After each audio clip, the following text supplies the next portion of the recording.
ပြည်ထောင်စုသမ္မတဒုက္ခသည်နိုင်ငံတော်ပျော်ခြင်းအောင်ဆောင်ထားတဲ့တင်တဆုပ်ကျွန်တော်လက်ကုပ်ထဲရောက်လာတဲ့မခင်ထွေအာဒင်ထားစမ်းပါလို့ပြောပြီးကိုယ်တိုင်အားငင်နေတဲ့ငှက်ကလေးကိုဘယ်ကောင်းငင်ကလက်ခံရေးပါတယ်လေ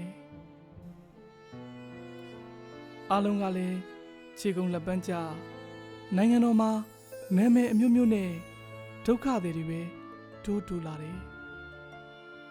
တခါမှမရဘူးရင်မလို့ချင်ပါဘူးခဏလေးရလိုက်တော့အကြာကြီးလိုချင်နေတယ်လေဒီတနေ့ပြီးသွားလို့လေနောက်တနေ့ကရင်ဘတ်ထဲကိုထက်လာအောင်မှာပဲမလားဘယ်လောက်ကြာမှလဲလို့လဲမမေးရဲပါဘူးဘယ်လောက်တောင့်ခံနိုင်မလဲပဲတွေးထားပါတယ်ယိုနီ